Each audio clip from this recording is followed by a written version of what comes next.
O objetivo do Congresso de Viena era impedir que uma Revolução Francesa acontecesse de novo na Europa. Se tiver uma Constituição, ok, mas quem coloca a Constituição é o rei. As nobrezas se mantêm. O objetivo era esse. Deu certo? Não deu. Em 20 já estoura a revolução que vai trazer de volta o rei português que estava aqui no Brasil de volta para a Europa. Vai estourar a revolução em 20, em 30 e 48, Primavera dos Povos. Agora apareceu um homem lá escrevendo. Um homem, não, um garoto, chamado Karl Marx e seu amigo Frederico dos Anjos. Eles vão escrever, olha só, a Revolução Francesa não foi o suficiente. Não é que a gente é inimigo da Revolução Francesa, não é que a Revolução Francesa é errada, é que ela não foi o suficiente. Naquele momento de desenvolvimento da estrutura do capitalismo moderno, não tinha condição para ir aonde a gente está dizendo que é para ir. Aonde a gente está dizendo que é para ir? É para a organização da classe trabalhadora industrial. E religião, senhor Karl Marx? O que você pensa de religião? Eu penso que a galera acredita nessa merda por causa dos sofrimentos da vida. É o ópio do povo. A galera acredita nessa merda por causa dos sofrimentos da vida. Como é que tem como transformar isso? Tem como modificar? Tem. A primeira fase do humanismo é você compreender que a melhora da vida humana, né, que a vida humana se faz aqui no humano. Então a primeira fase do humanismo é ateísmo. É o humanismo do ponto de vista intelectual. É quando você tem a primeira concepção da sua consciência que você compreende que o mundo somos nós mesmos.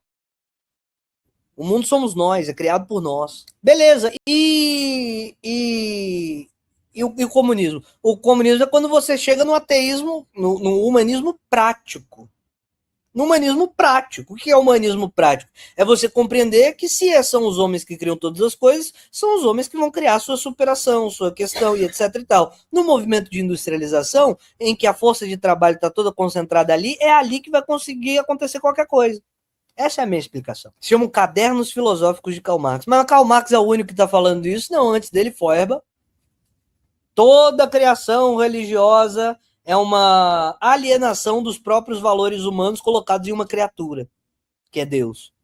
Se o ser humano é bom, se ele é bonito, se ele é legal, se ele é belo, se ele é gente boa, se ele perdoa, você projeta tudo isso e aliena dentro de uma criatura que se chama Deus. Deus é criatura humana e não o contrário. Deus não criou nada, é o humano que criou Deus. Com qual arquétipo, com qual estrutura? Aos seus próprios valores. Na medida que eu sou legal, na medida que eu sou bonito, na medida que eu sou gente boa. Quando eu enxergo que isso é interessante, aí eu projeto isso em Deus. Deus é uma projeção humana, uma alienação daquilo que é seu próprio, que é bom. É isso? E Bakunin? Bakunin vai dizer, olha, a religião é um modo de estrutura que se conecta com todo mundo, sempre foi, sempre será, uma forma de manipulação das pessoas para manutenção de hierarquias. Deus e o Estado. Mikhail Bakunin. Enquanto tem Estado, tem Deus. Deus serve para quê? Para criar narrativas, estruturas de justificação para manter hierarquias. Uma hierarquia manutenida na medida em que religião existe. Bakunin. E o positivismo de Auguste Comte?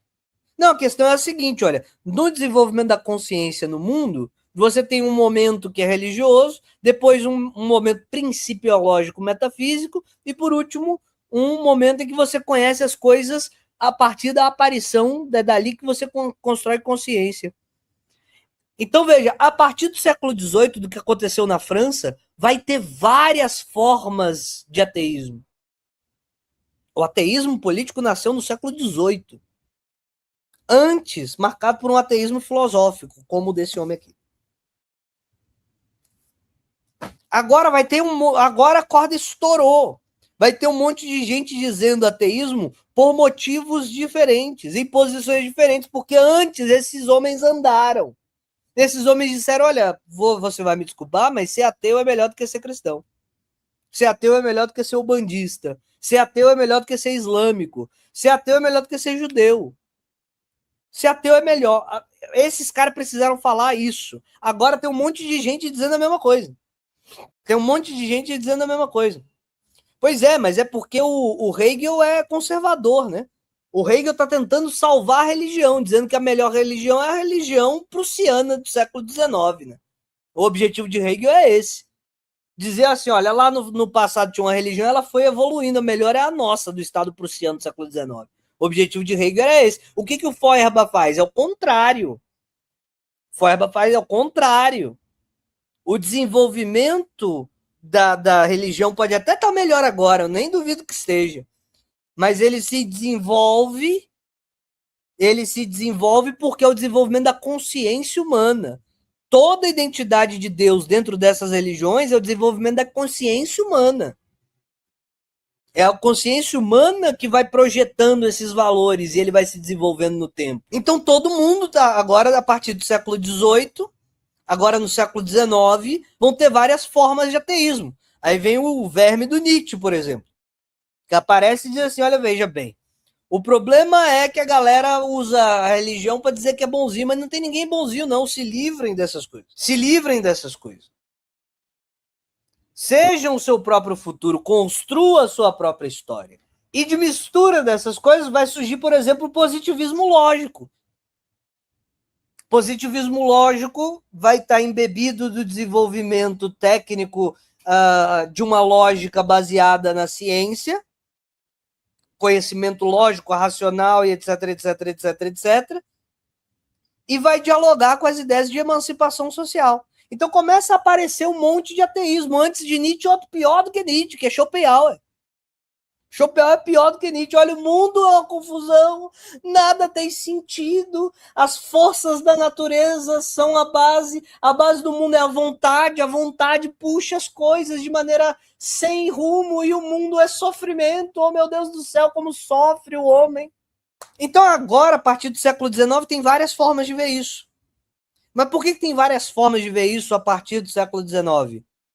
Porque no século XVIII nasceu. Eu quero encerrar esse vídeo dizendo para você, olha só, se eu estou dizendo para vocês que nasceu no século XIX uma profusão gigantesca de ateísmos, todos, cada um falando uma coisa, pensando uma coisa, etc. Porque ele nasceu no XVIII. Ele tomou o Estado uma vez, na Rússia. Na Rússia, quando Lenin toma o Estado, ele fala, a gente tem que divulgar, a gente tem que produzir cultura.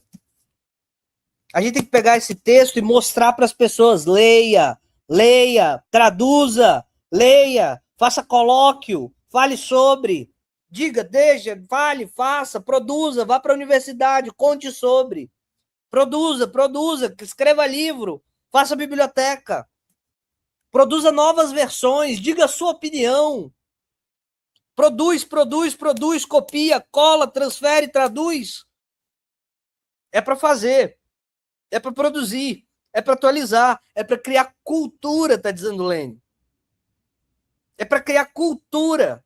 Quando a gente toma o poder, não adianta tomar o poder e não fazer nada.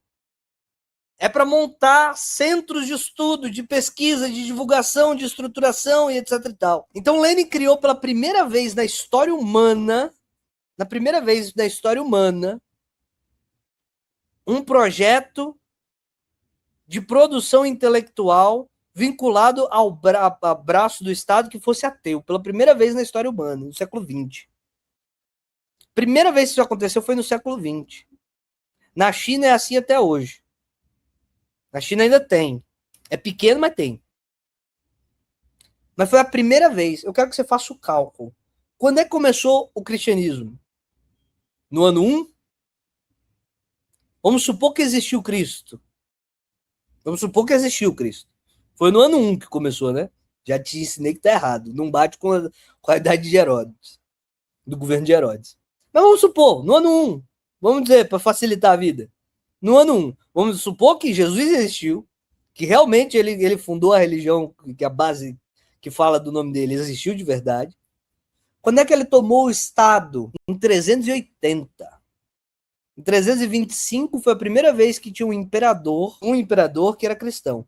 300 anos depois da origem. A primeira vez que a gente teve um chefe de Estado ateu, que divulgava o ateísmo, do século XVIII para o século XX. Vocês têm que entender que a história não acabou. A história não acabou. Do que a gente precisa? A gente precisa de zigurate Zigurate. Igual o zigurate religioso da antiguidade, é precisamente. É isso que eu tô falando. Zigurate. Tem que meter o zigurate. Tem que constituir instituições que propagam ideias e que têm base na produção. Para manter, fazer a coisa funcionar, um zigurate ele não servia para você ficar fazendo sacrifício só, não. Era o centro físico. É o centro físico onde se encontram as pessoas para divulgar aquelas ideias. É o centro físico que baseia e organiza a produção local. Tem que meter zigurate, como era a igreja na Idade Média. É a única forma dessa porra sobreviver. É base material. Se você é materialista, a gente estava na discussão desse vídeo, não era essa? Você quer que você quer mesmo que ideia se propague no ar? No ar? Não, para as ideias serem propagadas, elas precisam de base material. Tem que ter um prédio físico. Tem que ter produção. Tem que ter distribuição. Senão, a única razão pela qual o cristianismo sobreviveu na Idade Média era esse. Era a porra de um prédio físico, com um corpo de pessoas reais, que, além de divulgar as suas ideias para frente, mantinham a sua produção local. Sem isso, nunca o ateísmo vai ser superior. Veja, o ateísmo não é superior em quantidade de pessoas, estou dizendo. O ateísmo não é superior em quantidade de pessoas porque ele não tem organização social. O problema não está nas ideias, a não ser que você seja idealista. Mas por que ele não consegue? Porque ele não tem base real. Não tem base material. Sem base material, não tem como crescer. Não tem como crescer. Tem que meter-lhe a porra da guerra de posição e ir tomando as estruturas ou fabricando as estruturas. Se não tomar ou não fabricar as estruturas de divulgação social, se não ocupar os espaços, se não entrar na universidade, se não ir para a TV aberta, se não for pra, se não tiver nas estruturas e tiver uma forma econômica de automanutenção como tem as igrejas, o dízimo, queridos, é tributo, é 10% que você produz, que você tem que dar para a igreja. Por quê? Porque tem. Porque senão vem a espada cortar-lhe a cabeça na Idade Média. Surgiu como tributo. É obrigação. Então, se os ateus conseguissem, de alguma coisa, de alguma forma, financiar estruturas, aí eles cresceriam. É a estrutura material que permite o crescimento e não as melhores ideias. Não são as melhores ideias. É a estrutura material. Não são as melhores ideias. Você pode ter as melhores ideias. Eu tenho certeza que a gente tem as melhores ideias. Se não tiver estrutura material, não ganha. Se não tiver estrutura material, não ganha. Enquanto os ateus não perceberem isso, o que resta é farmar view no YouTube. Né?